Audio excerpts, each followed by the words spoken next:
Good morning, everybody. I hope everybody's well. How are you?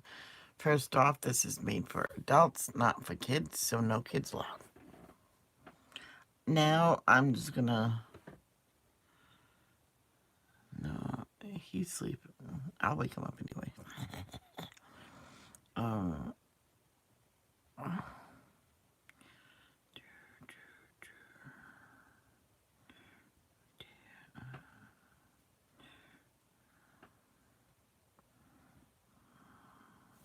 I'm usually just sending it to people that come, but it's my video. I did, and I think I'd like that video to send it when I'm live for devotions, but I can't always send it like this.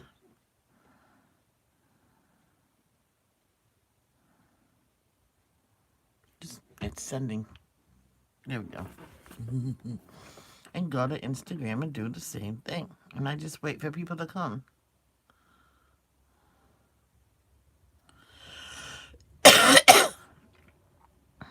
Oh, I got messages. After this, I gotta go do dishes.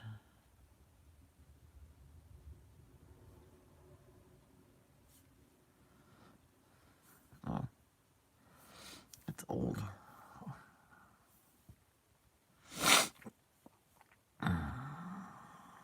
Good morning on YouTube, my channel, Michelle's Adult Coloring Therapy.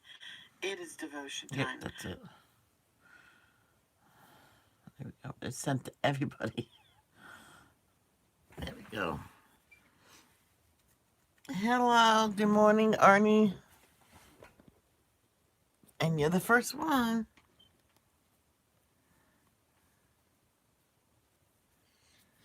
Let's get the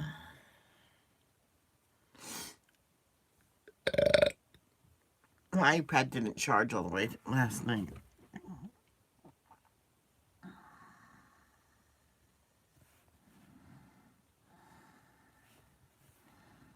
Alright, I'm getting the chat going.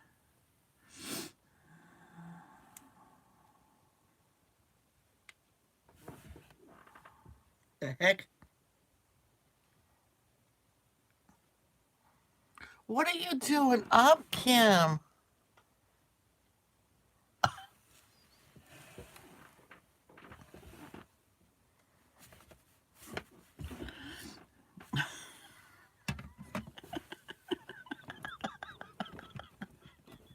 Oh my god, I can't believe you're up.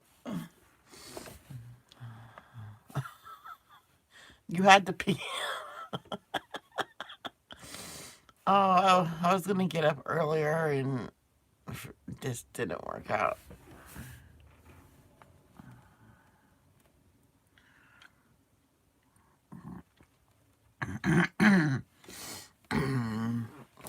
It's good to get up because it gives you excuse to take a nap later. So, see, after I do this, I have to go do the dishes. My dad was picking on me. Oh, you're tired for staying on the computer for 3 hours? I'm like, oh, please, I've been on the computer longer than 3 hours before. I went, plus, it's not a computer, it's a phone. Yep, it happens. Let me ask my brother if I'm going to the gym today. I think I am. If not, my dad will take me. Oh, no, Kim. You gotta go to bed at a decent time.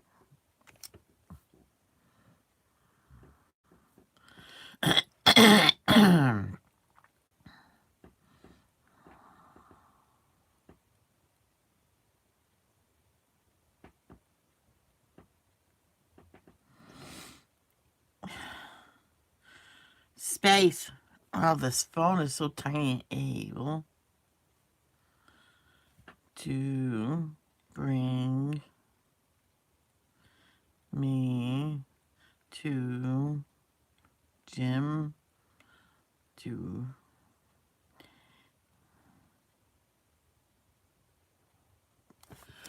these keys are so tiny. See how small they are? Come on.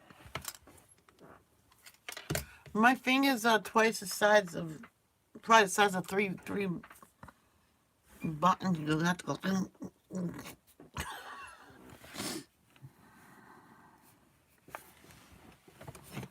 It's okay. You can go back to sleep, Kim, listening to my boring devotions. No, it's not boring. Okay, is everybody ready? Yeah. Oh, really? Yeah, I have those nights. My dad suggested to me, do go do live if you can't sleep all night. Maybe you'll get a lot more supporters.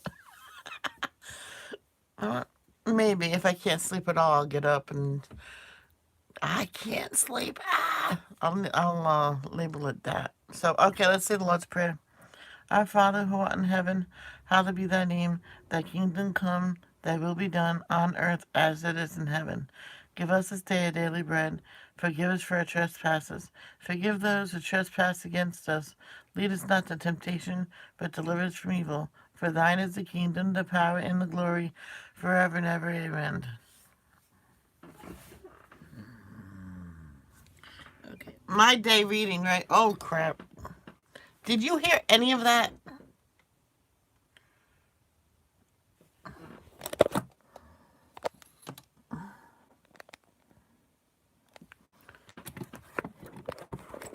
Hammett? Oh, you heard all of it? All right.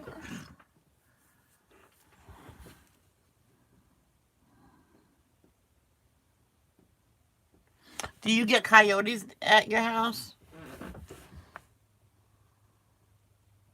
There's a neighbor that leaves their little dog outside all the time during the summer. And he was on the porch, and I said to my dad, I feel so bad for that dog. And my dad says, especially with all the coyotes around here. Boom, he went to this dog, picked him up, said sorry, and went inside. Should I say it again? Did everybody hear that besides Kim?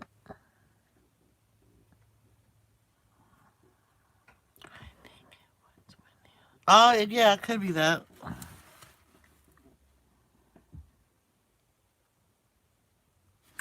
Arnie's probably fell asleep.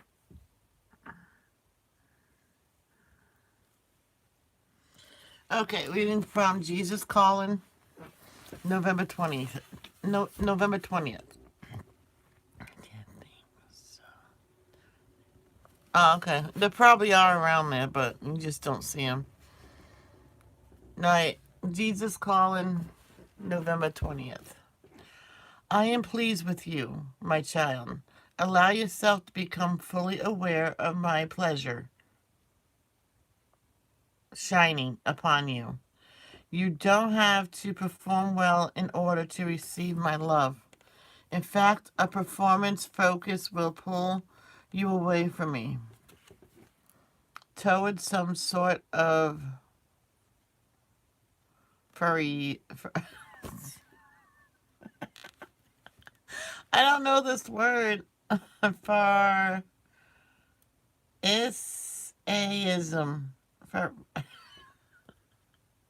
I'm gonna put it into the chat because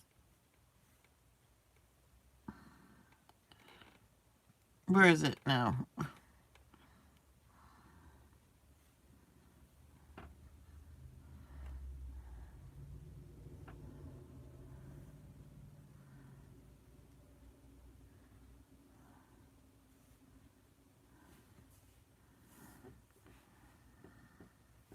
No, that's not what I said. That's not what I said. PHARISAISM.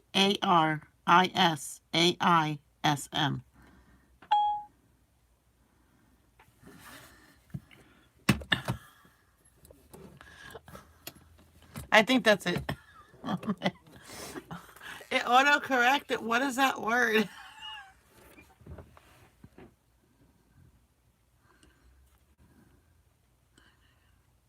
Yeah, this coyotes. But just in Kim's area, there's probably enough of bunnies and stuff for them to eat. What we need to do, us people that don't want them, is to scare them away from our property. And every time you see them, throw things at them so they'll get scared and they will run away and they won't go to your property no more. And don't leave your pets outside. Is it too early for you to figure out what word that is, Kim? I need help from somebody. What is that word?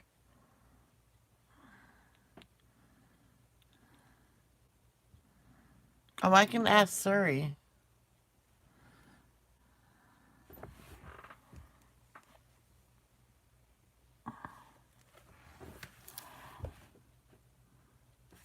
I'm going to stop reading this all over. All right, no one's answering. Okay, I'm going to start this all over. Maybe I'll get it by the time I get back to it. I'm going to start over. I am pleased with you, my child. Allow yourself. Yeah, I will do that. How about this? I'll ask Suri. Suri, what does this spell? P-H-A-R-I-S-A-I-S-M. Here's what I found.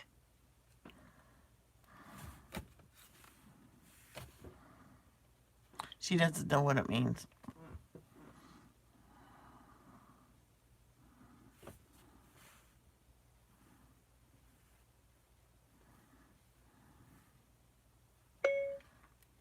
P-H-A-R-I-S-A-I-S-M.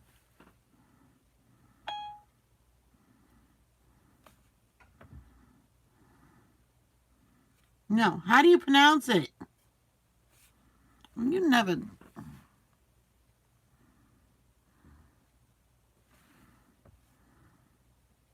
No, it tells you what it means. But it doesn't tell you how to pronounce it.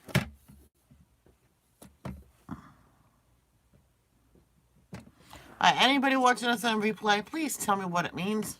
I'm going to start over. I am pleased with you, my child.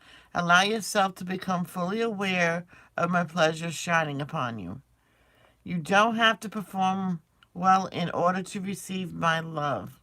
In fact, the performance focus will pull you away from me towards some sort of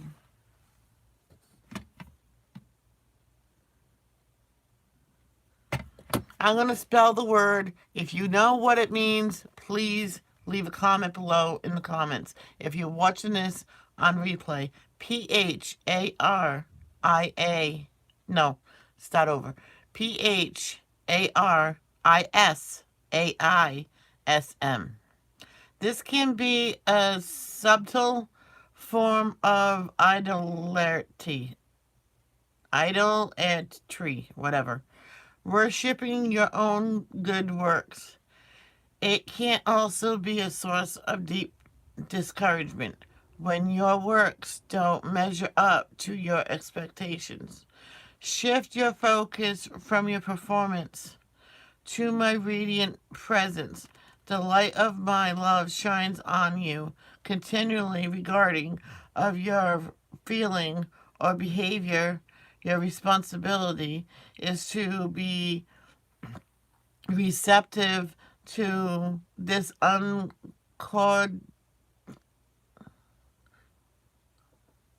unconditional love.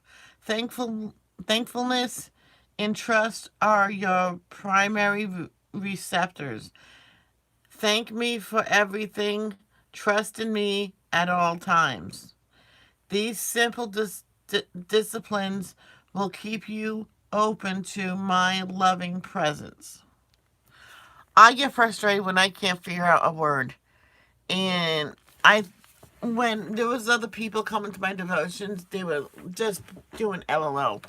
Because I used to read a few chapters of the Bible. I'm like, why are you laughing at me when I'm having troubles talking? And I started this before I even told Ashley I was going to do it. So months later, I started it. That day, I just ended the live and deleted it, and I got so frustrated. I know, I just need to know how to say it. I know, Arnie sent me something. Hi there, Mark. Yes, I do my devotions every morning. I know I do things that probably God don't like, but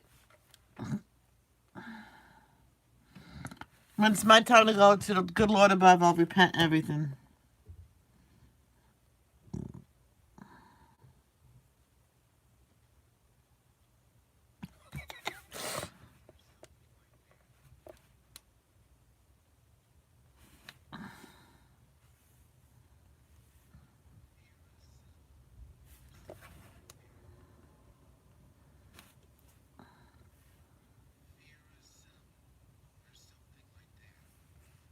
I still couldn't hear. What is wrong with this?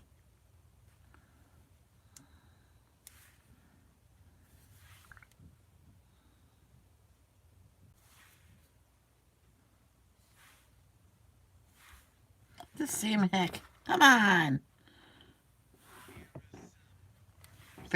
Oh, okay. I pressed on that thing, Arnie. Your voice message you sent, it is, for some reason, very soft. My volume's all the way up. And I know you don't talk that soft. Oh, boy, Lord almighty.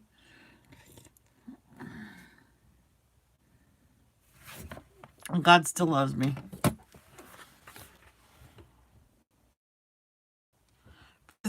Pharisium. I think that's how you spell it. Good Lord above, excuse me for not knowing how to say that name. Okay, I apologize. Okay, the passages we're going to be reading. Don't forget we got a worksheet here too. Not worksheet. A sheet that All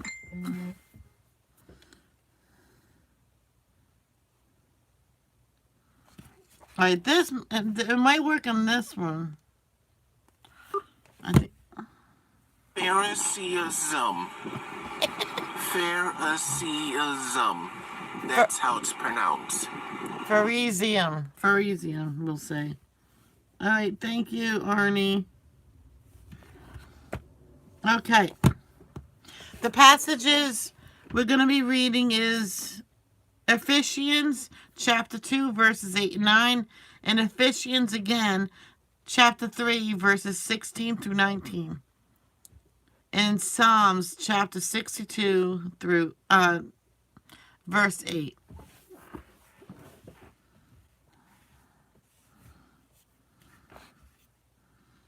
And then Kim, what we do, we just listen to the Bible read to us. Because if I read all these chapters and all those hard words, I wouldn't last through one chapter. Even though I used to do that. I used to read from the beginning. Ask Ashley. Because my first time reading the Bible out loud, I did 20 chapters of Genesis. My eyes are going like that. I says, okay, 20, that's it. She goes, oh, no, more. I says, no. I have strep throat. Kay has strep throat. Oh, that sucks. Hold on, let me...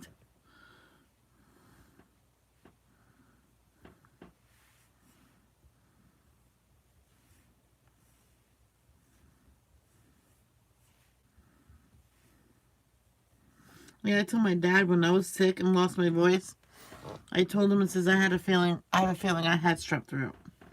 Because it was that bad. I had it before and it was just the same enough pain.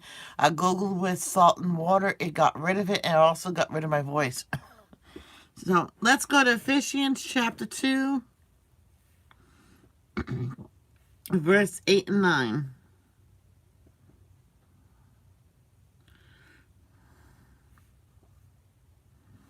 Okay. God saved you by his grace when you believed. And you can't take credit for this. It is a gift from God. Salvation is not a reward for the good things we have done. So none of us can boast about it.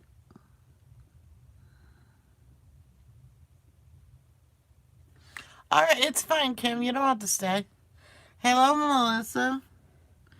And next is Ephesians chapter 3.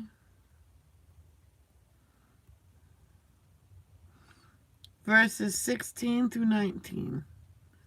And that's in blue. So obviously we read it twice.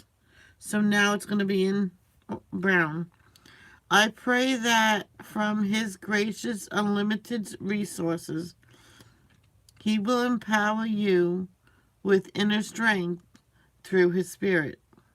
Then Christ will make his home in your hearts as you trust in him. Your roots will grow down into God's love and keep you strong. And may you have the power to understand, as all God's people, how people should. How wide, how long, how high, and how deep his love is. May you experience the love of Christ through it is too great to understand fully. Then you will be made complete with all the fulfillment of life and power that comes from God.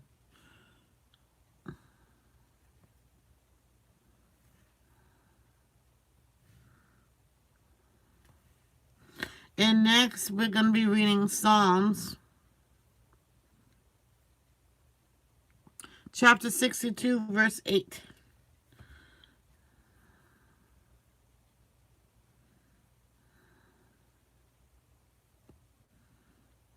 Oh, it's only in yellow.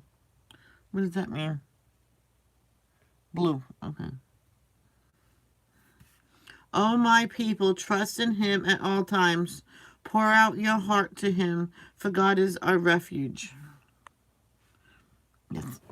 And now we're going to be reading the verse Revelations. Is that? Yep, I thought so. Revelations chapter 5, verse 9. This is entitled, I never told you that the title, what this passage means. It says new song. I don't know. Yellow. And they sang a new song with these words. You are worthy to take the scroll and break its seals and open it. For you were slaughtered, and your blood was ransomed people for God from their tribe and language and people and nation. And now we'll just listen to the Bible. So we'll go back to Job. We read a lot yesterday. I forgot what chapter we were on. I'm going to do... Seriously.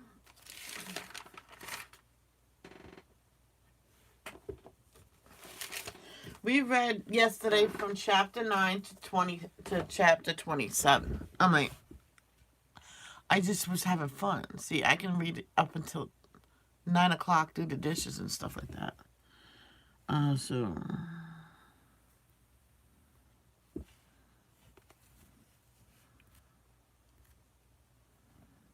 I just checked Job and... That was weird. 29.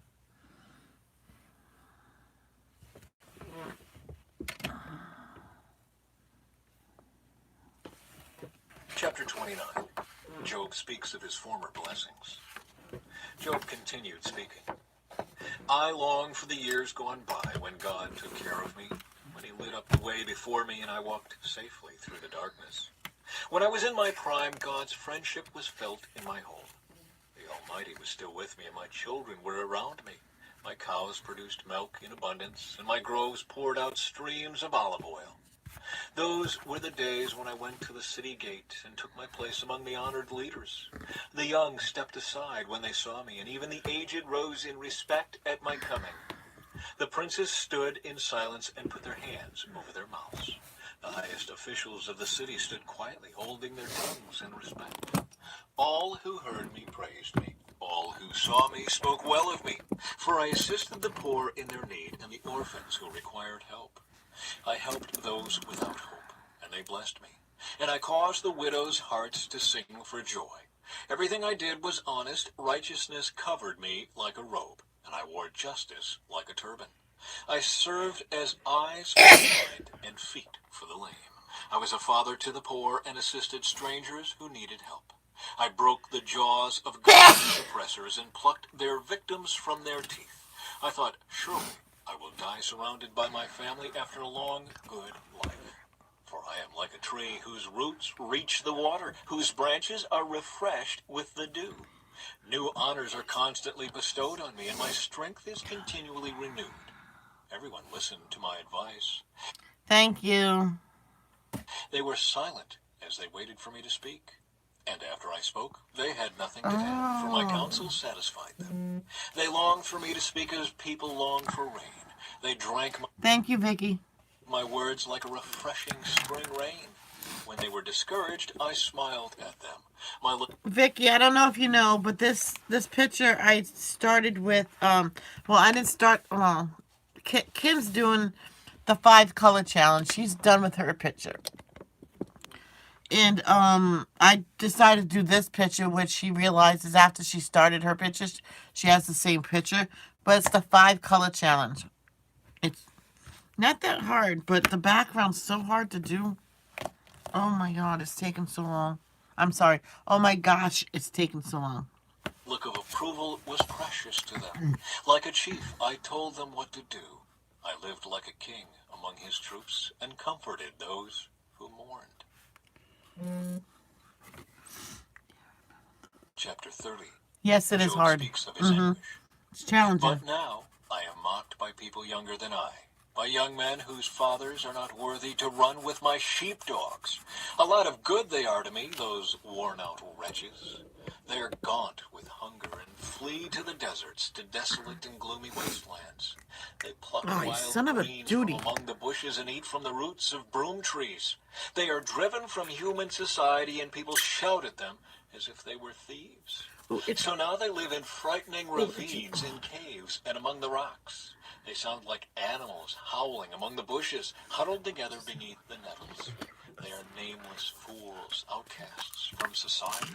And now they mock me with vulgar songs. They taunt me. They despise me and won't come near me except to spit in my face. For God has cut my bowstring. He has humbled me. So they have thrown off all restraint. These outcasts oppose me to my face. They send me sprawling and lay traps in my path. They block my road and do everything they can to destroy me. They know I have no one to help me. They come at me from all directions. They jump on me when I am down. I live in terror now. My honor has blown away in the wind, and my prosperity has vanished like a cloud. And now my life seeps away. Depression haunts my days. At night my bones are filled with pain, which gnaws at me relentlessly. With a strong hand, God grabs my shirt. He grips me by the collar of my coat. He has thrown me into the mud. I'm nothing more than dust and ashes. I cry to you, O God, but you don't answer. I stand before you, but you don't even look. You have become cruel toward me. You use your power to persecute me. You throw me into the whirlwind and destroy me in the storm. And I know you are sending me to my death, the destination of all who live. Surely no one would turn against the needy when they cry for help in their trouble. Did I not weep for those in trouble? Was I not deeply grieved for the needy? So I looked for good, but evil came instead. I waited for the light, but darkness fell. My heart is troubled and restless. Days of suffering torment me. I walk in gloom without sunlight. I stand in the public square and cry for help. Instead, I am considered a brother to jackals and a companion to owls. My skin has turned dark, and my bones burn with fever. My harp plays sad music, Hi, Bev. and my flute accompanies those who weep. Vicky. Chapter 31. Well, wait a minute. Job's final. Vicky, they mentioned you in the Bible. You're in the Bible. Uh-oh. You gotta be good now, Vicky. I don't know about that. Oh. Final protest of innocence. I made a covenant with my eyes not to look with lust at a young woman. For what has God above chosen for us? What is our inheritance from the Almighty on high? Isn't it calamity for the wicked and misfortune for those who do evil? Doesn't he see everything I do and every step I take? Have I lied to anyone or deceived anyone? Let God weigh me on the scales of justice, for he knows my integrity. Yes. If I have strayed from his pathway, or if my heart has lusted for what my eyes have seen, or if I am guilty of any other sin, then let someone else eat the crops I have planted. Let all that I have planted be uprooted. If my heart has been seduced by a woman, or if I have lusted for my neighbor's wife, then let my wife belong to another man. Let other men sleep with her. For lust is a shameful sin, a crime that should be punished. It is a fire that burns all the way to hell. It would wipe out everything I own. If I have been unfair to my male or female servants when they brought their complaints to me, how could I face God? What could I say when he questioned me? For God created both me and my servants. He created us both in the womb. Have I refused to help the poor or crushed the hopes of widows? Have I been stingy with my food and refused to share it with orphans? No, from childhood I have cared for orphans like a father, and all my life I have cared for widows. Whenever I saw the homeless without clothes and the needy with nothing to wear, did they not praise me for providing wool clothing to keep them warm? If I raised my hand against an orphan, knowing the judges would take my side, then let my shoulder be wrenched out of place. Let my arm be torn from its socket. That would be better than facing God's judgment. For if the majesty of God opposes me, what hope is there? Have I put my trust in money, or felt secure because of my gold? Have I gloated about my wealth and all that I own? Have I looked at the sun shining in the skies, or the moon walking down its silver pathway, and been secretly enticed in my heart to throw kisses at them in worship? If so, I should be punished by the judges, for it would mean I had denied the God of heaven. Have I ever rejoiced when disaster struck my enemies, or become excited when harm came their way? No, I have never sinned by cursing anyone or by asking for revenge. My servants have never said, he let others go hungry. I have never turned away a stranger, but have opened my doors to everyone. Have I tried to hide my sins like other people do, concealing my guilt in my heart? Have I feared the crowd or the contempt of the masses, so that I kept quiet and stayed indoors? If only someone would listen to me. Look, I will sign my name to my defense. Let the Almighty answer me. Let my accuser write out the charges against me. I would face the accusation proudly. I would wear it like a crown. For I would tell him exactly what I have done. I would come before him like a prince. If my land accuses me and all its furrows cry out together, or if I have stolen its crops or murdered its owners, then let thistles grow on that land instead of wheat, and weeds instead of barley. Job's words are ended. Chapter 32. Elihu responds to Job's friends. Job's 3 friends refused to reply further to him because he kept insisting on his innocence. Then Elihu, son of Barachel the Buzite of the clan of Ram, became angry. He was angry because Job refused to admit that he had sinned and that God was right in punishing him.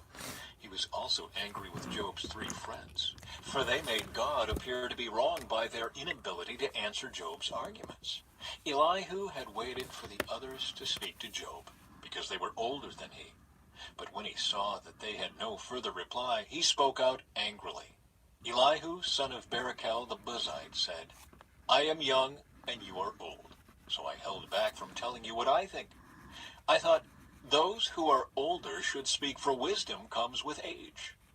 But there is a spirit within people, the breath of the Almighty within them, that makes them intelligent. Sometimes the elders are not wise. Sometimes the aged do not understand justice. So listen to me and let me tell you what I think. I have waited all this time, listening very carefully to your arguments, listening to you grope for words. I have listened, but not one of you has refuted Job or answered his arguments.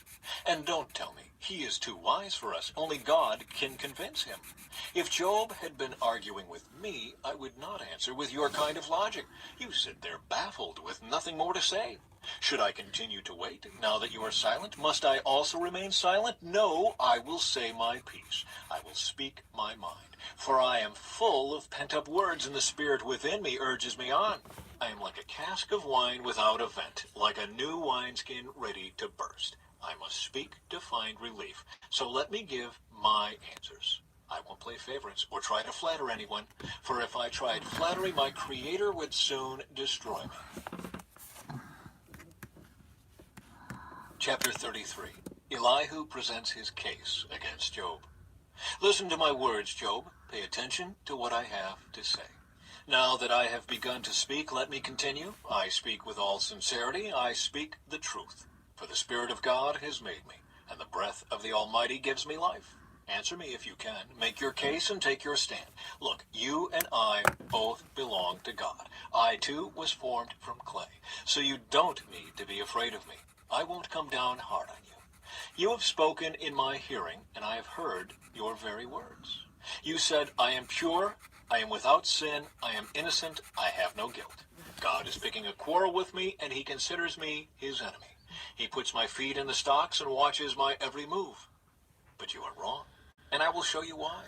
For God is greater than any human being. So why are you bringing a charge against him? Why say he does not respond to people's complaints? For God speaks again and again, though people do not recognize it. He speaks in dreams, in visions of the night, when deep sleep falls on people as they lie in their beds. He whispers in their ears and terrifies them with warnings. He makes them turn from doing wrong. He keeps them from pride. He protects them from the grave, from crossing over the river of death. Or God disciplines people with pain on their sick beds, with ceaseless aching in their bones. They lose their appetite for even the most delicious food. Their flesh wastes away and their bones stick out. They are at death's door. The angels of death wait for them. But if an angel from heaven appears, a special messenger to intercede for a person and declare that he is upright, he will be gracious and say, rescue him from the grave, for I have found a ransom for his life. Then his body will become as healthy as a child's, firm and youthful again. When he prays to God, he will be accepted. And God will receive him with joy and restore him to good standing. He will declare to his friends, I sinned and twisted the truth, but it was not worth it. God rescued me from the grave, and now my life is filled with light. Yes, God does these things again and again for people. He rescues them from the grave so they may enjoy the light of life. Mark this well, Job. Listen to me, for I have more to say. But if you have anything to say, go ahead, speak, for I am anxious to see you justified. But if not, then listen to me. Keep silent, and I will teach you wisdom. Chapter 34. Elihu accuses Job of arrogance. Then Elihu said, listen to me, you wise men. Pay attention, you who have knowledge. Job said, the ear tests the words it hears, just as the mouth distinguishes between foods. So let us discern for ourselves what is right. Let us learn together what is good. For Job also said, I am innocent, but God has taken away my rights. I am innocent, but they call me a liar. My suffering is incurable, though I have not sinned. Tell me, has there ever been a man like Job with his thirst for irreverent talk? He chooses evil people as companions. He spends his time with wicked men. He has even said, why waste time trying to please God? Listen to me, you who have understanding. Everyone knows that God doesn't sin. The Almighty can do no wrong. He repays people according to their deeds. He treats people as they deserve. Truly, God will not do wrong. The Almighty will not twist justice. Did someone else put the world in his care? Who set the whole world in place? If God were to take back his spirit and withdraw his breath, all See, life would cease, and humanity would turn again to dust. Now listen to me, if you are wise. Pay attention to what I say. Could God govern if he hated justice? Are you going to condemn the Almighty Judge? For he says to kings, you are wicked, and to nobles, you are unjust. He doesn't care how great a person may be, and he pays no more attention to the rich than to the poor. He made them all. In a moment they die, In the middle of the night, they pass away. The mighty are removed without human hand. For God watches how people live. He sees everything they do. No darkness is thick enough to hide the wicked from his eyes. We don't set the time when we will come before God in judgment. He brings the mighty to ruin without asking anyone, and he sets up others in their place. He knows what they do, and in the night he overturns and destroys them. He strikes them down because they are wicked, doing it openly for all to see. For they turned away from following him. They have no respect for any of his ways. They cause the poor to cry out, catching God's attention. He hears the cries of the needy. But if he chooses to remain quiet, who can criticize him? When he hides his face, no one can find him, whether an individual or a nation. He prevents the godless from ruling, so they cannot be a snare to the people. Why don't people say to God, I have sinned, but I will sin no more? Or, I don't know what evil I have done, tell me. If I have done wrong, I will stop at once. Must God tailor his justice to your demands? But you have rejected him. The choice is yours, not mine. Go ahead, share your wisdom with us. After all, bright people will tell me, and wise people will hear me say, Job speaks out of ignorance. His words lack insight. Job, you deserve the maximum penalty for the wicked way you have talked. For you have added rebellion to your sin. You show no respect, and you speak many angry words against God. Chapter 35. Elihu reminds Job of God's justice. Then Elihu said, Do you think it is right for you to claim, I am righteous before God? For you also ask, what's in it for me? What's the use of living a righteous life? I will answer you and all your friends too. Look up into the sky and see the clouds high above you. If you sin, how does that affect God? Even if you sin again and again, what effect will it have on him? If you are good, is this some great gift to him? What could you possibly give him? No, your sins affect only people like yourself, and your good deeds also affect only humans. People cry out when they are oppressed. They groan beneath the power of the mighty. Yet they don't ask, Where is God, my Creator, the one who gives songs in the night? Where is the one who makes us smarter than the animals and wiser than the birds of the sky? And when they cry out, God does not answer because of their pride. But it is wrong to say God doesn't listen, to say the Almighty isn't concerned. You say you can't see him, but he will bring justice if you will only wait. You say he does not respond to sinners with anger and is not greatly concerned about wickedness. But you are talking nonsense, Job. You have spoken like a fool. Chapter 36. Elihu continued speaking. Let me go on, and I will show you the truth, for I have not finished defending God. I will present profound arguments for the righteousness of my Creator. I am telling you nothing but the truth, for I am a man of great knowledge. God is mighty, but he does not despise anyone. He is mighty in both power and understanding. He does not let the wicked live, but gives justice to the afflicted. He never takes his eyes off the innocent, but he sets them on thrones with kings and exalts them forever. If they are bound in chains and caught up in a web of trouble, he shows them the reason. He shows them their sins of pride. He gets their attention and commands that they turn from evil. If they listen and obey God, they will be blessed with prosperity throughout their lives. All their years will be pleasant. But if they refuse to listen to him, they will be killed by the sword and die from lack of understanding. For the godless are full of resentment. Even when he punishes them, they refuse to cry out to him for help. They die when they are young, after wasting their lives in immoral living. But by means of their suffering, he rescues those who suffer, for he gets their attention through adversity. God is leading you away from danger, Job, to a place free from distress. He is setting your table with the best food. But you are obsessed with whether the godless will be judged. Don't worry, judgment and justice will be upheld. But watch out, or you may be seduced by wealth. Don't let yourself be bribed into sin. Could all your wealth or all your mighty efforts keep you from distress? Do not long for the cover of night, for that is when people will be destroyed. Be on guard. Turn back from evil, for God sent this suffering to keep you from a life of evil. Elihu reminds Job of God's power. Look, God is all-powerful. Who is a teacher like him? No one can tell him what to do or say to him, "You have done wrong." Instead, glorify his mighty works, singing songs of praise. Everyone has seen these things, though only from a distance. Look, God is greater than we can understand. His years cannot be counted. He draws up the water vapor and then distills it into rain. The rain pours down from the clouds, and everyone benefits. Who can understand the spreading of the clouds and the thunder that rolls forth from heaven? See how he spreads the lightning around him, and how it lights up the depths of the sea. By these mighty acts he nourishes the people, giving them food in abundance. He fills his hands with lightning bolts and hurls each at its target. The thunder announces his presence. The storm announces his indignant anger. Thank you. Chapter 37. My heart pounds as I think of this. It trembles within me. Listen carefully to the thunder of God's voice as it rolls from his mouth.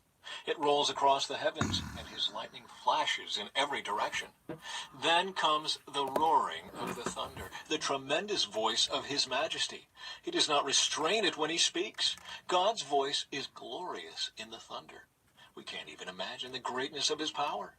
He directs the snow to fall on the earth and tells the rain to pour down. Then everyone stops working so they can watch his power. The wild animals take cover and stay inside their dens. The stormy wind comes from its chamber, and the driving winds bring the cold. God's breath sends the ice, freezing wide expanses of water. He loads the clouds with moisture, and they flash with his lightning. The clouds churn about at his direction. They do whatever he commands throughout the earth.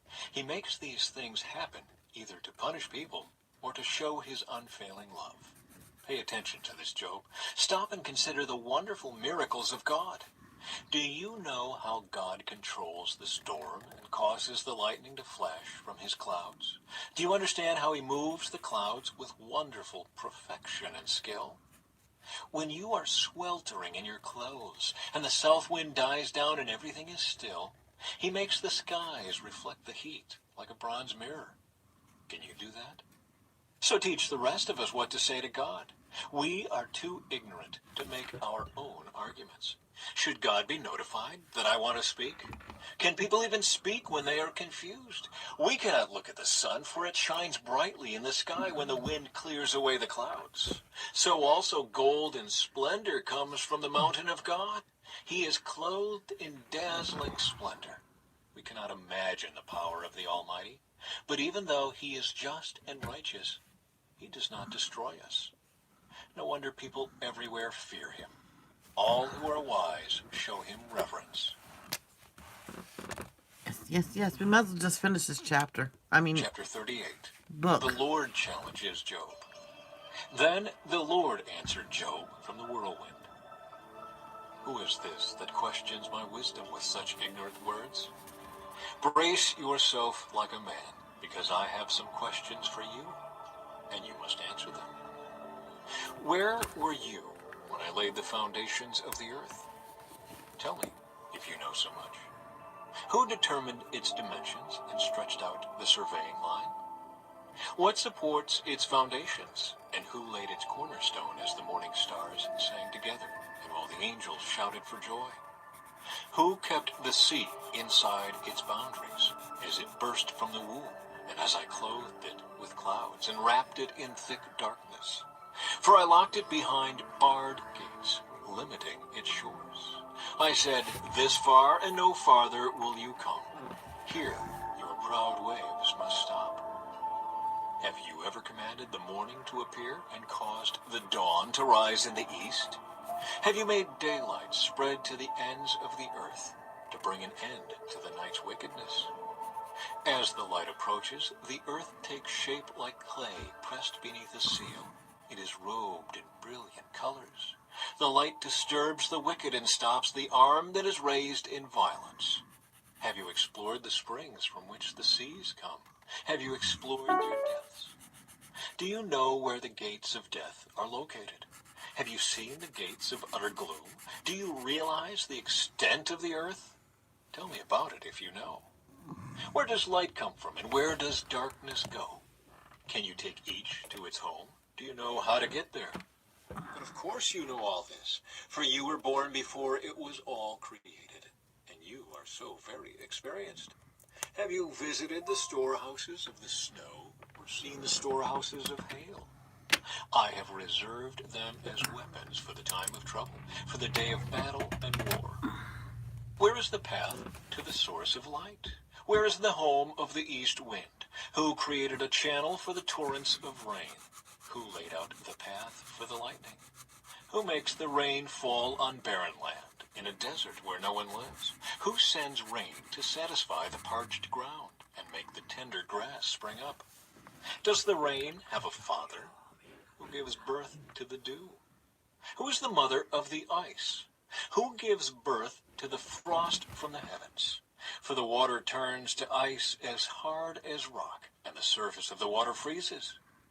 Can you direct the movement of the stars, binding the cluster of the Pleiades, or loosening the cords of Orion?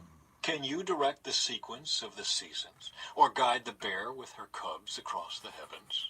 Do you know the laws of the universe? Can you use them to regulate the earth? Can you shout to the clouds and make it rain? Can you make lightning appear and cause it to strike as you direct? Who gives intuition to the heart and instinct to the mind? Who is wise enough to count all the clouds? Who can tilt the water jars of heaven when the parched ground is dry and the soil has hardened into clods? Can you stalk prey for a lioness and satisfy the young lion's appetites as they lie in their dens or crouch in the thicket? Who provides food for the ravens when their young cry out to God and wander about in hunger? Chapter 39. The Lord's challenge continues. Do you know when the wild goats give birth? Have you watched as deer are born in the wild? Do you know how many months they carry their young? Are you aware of the time of their delivery? They crouch down to give birth to their young and deliver their offspring. Their young grow up in the open fields, then leave home and never return. Who gives the wild donkey its freedom? Who untied its ropes? I have placed it in the wilderness. Its home is the wasteland. It hates the noise of the city and has no driver to shout at it. The mountains are its pasture land, where it searches for every blade of grass. Will the wild ox consent to being tamed? Will it spend the night in your stall? Can you hitch a wild ox to a plow? Will it plow a field for you? Given its strength, can you trust it? Can you leave and trust the ox to do your work?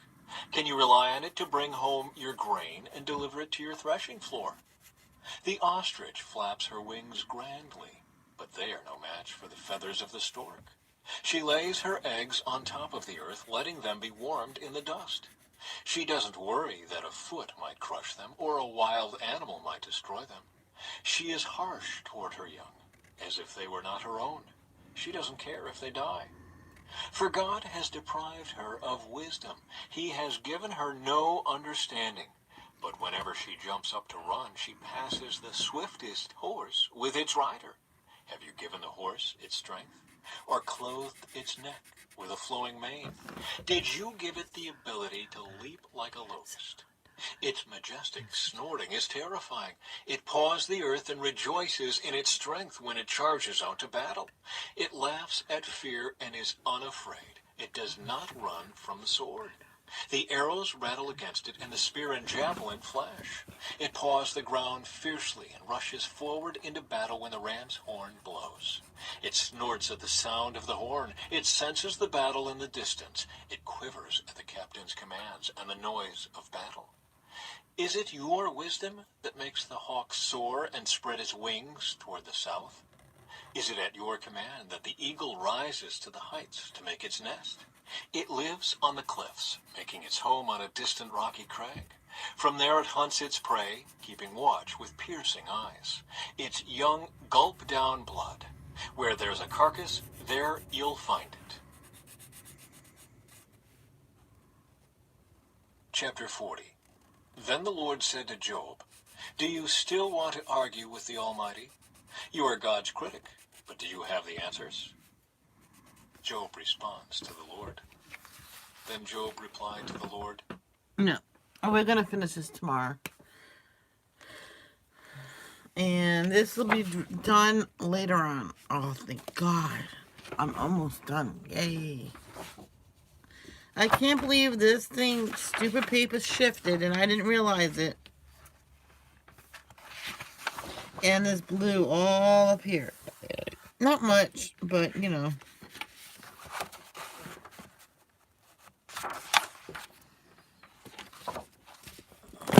So I'm gonna go do the stupid dishes, then come back up here, get dressed, maybe make some toast. It depends what time I get done. So everybody, thank you for everybody for coming. Thank you, Vicky, for coming. And don't forget, love, don't judge. Peace out. Toot, toot, toot.